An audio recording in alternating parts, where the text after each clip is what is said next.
I grew up in West Virginia, and in West Virginia, the Chesapeake Bay was seemed as far away as California. So you wouldn't think I would have an affinity for it, but I do. The diversity, really, of landscape, of people, of experiences that you can have in this region is the reason why I moved here in the first place. It's always fun to eat a bushel of crabs in the summer, so. I like to fish. I like to hunt. It wasn't so long ago you couldn't catch a striped bass in the Chesapeake Bay. It's this place where my kids can go and my members can go and find a level of peace. It's hard to believe that the 2 weeks that I'd planned to stay have grown into a lifetime of almost 45 years. To me, it starts right here at this stream behind us, and if I know that that stream is clear and clean, somebody that's down there boating or having fun in that Chesapeake Bay or eating those oysters, that's a benefit that somebody else is even receiving just because we're doing something right here. My name is Ida Hall. We're on my father's home place on the Chesapeake Bay. I got hooked on the waterman's way of life. It was so close to nature. I think it's extremely important to have all of the states that are in the Chesapeake Bay watershed to be committed to want to keep this bay as good as it is now and improve it so that not just my generation or your generation, but my great niece and great nephews, the generations to come, will be able to experience, you know, what it's like to go out in the bay and catch a fish, a wild fish, and to, you know, catch their own crabs, or to see, I mean, I catch little seahorses in my crab pots. It's just amazing what's out there in the bay. I'm Dennis Treacy. I'm the president of the Smithfield Foundation and the current chair of the Virginia Chamber of Commerce. To have a clean Chesapeake Bay makes business sense more than most anything you can imagine. Not just from the people that work on the water, people who do guide trips right behind us here, our kayakers and canoers, recreational folks. They depend on a clean bay and clean tributaries to the bay. Businesses spring up all over that are related to fishing, that are related to hunting, that are related to sightseeing and tourism. All of those bring enormous amounts of money and cash into an area, and you can't do that if you've got a polluted asset or something that's ugly and not appealing. The other thing a lot of people forget in the business community is we want to be good parts of the community as well. We attract executives from all over the world that come to Virginia, and nobody wants to go to a place that is not taking care of business at home. So by emphasizing the quality of life here in this part of the world, this is the James River. A lot of people live and work nearby, and also a lot of people really just enjoy having it there and knowing that it is improving. Those are the kind of people that we want to be employees at our businesses in Virginia. People who respect and expect a quality of life that is second to none. And the Chesapeake Bay effort is a huge part of that. My name is Luke Brubaker. I started farming in the 60s, and my dad started farming in 1929 on the farm where I live today. We did a lot of plowing and we worked the ground. We worked the ground. Today I'd say we worked the ground to death because we thought that that was the only way you could farm back in the 70s and the 80s. Well, we learned there's much better ways to farm, and over the years we worked our way to the no-tilling. It's not only a value for us, which I like to say any conservation practices that we're doing is a benefit for us. But in return, when you're doing that, it's a great return for the Chesapeake Bay, so you get a great benefit for everybody. It starts right here in the farm. We are part of the wellhead protection area for our local community at this farm we're standing on here right now. And when we can put good, clean water into the aquifer, that is not only a plus for us, but it's a plus for our cattle, it's a plus for the local community. So it's a win-win for everybody for a good management practice. My name is Reverend Johnny Calhoun, and I'm the pastor of Mount Olive AME Church. If you look at it, God being the beginning and the end, the Alpha and Omega, if you will, He says and shows how important water is in the beginning of the Bible, and at the end of the Bible, that same water flows to the throne of God. And so just understanding that and realizing the sacred contribution of water and the sanctity of water and the position that God from the very beginning placed water in, from a theological standpoint, understanding that helps the faith community to convey to the general community that we're partners in this water situation.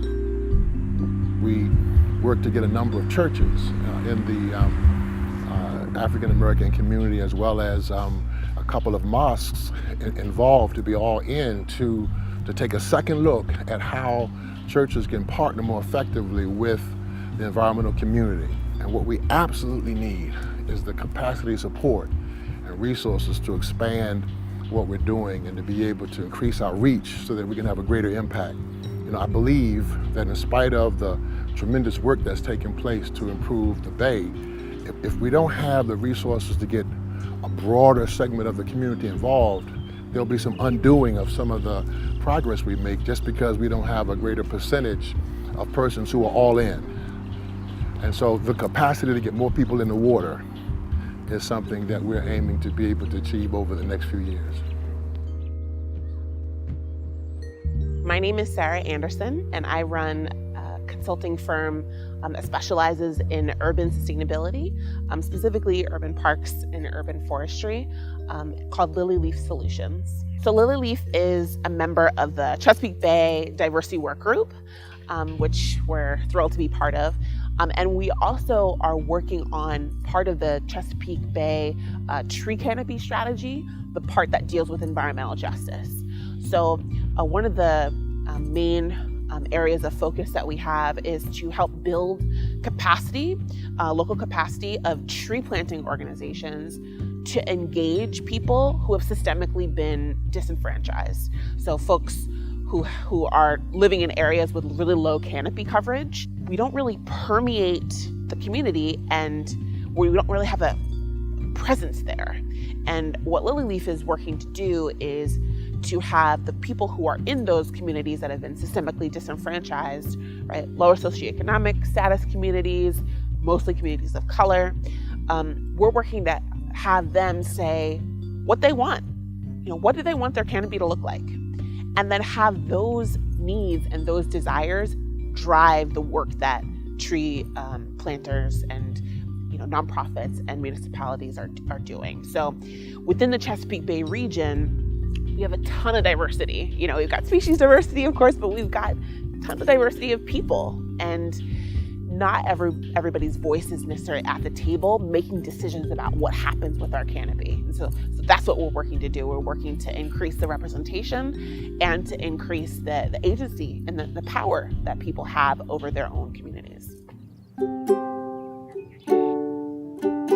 My name is Jennifer Volk. I'm the Environmental Quality Extension Specialist here at the University of Delaware. I also worked with DNREC, our Department of Natural Resources and Environmental Control, and there I helped to develop our watershed implementation plan for the Delaware portion of the Chesapeake. And in Delaware, about 50% of the land area in the Chesapeake drainage is agriculture, and it contributes most of the nitrogen and phosphorus that gets to the bay.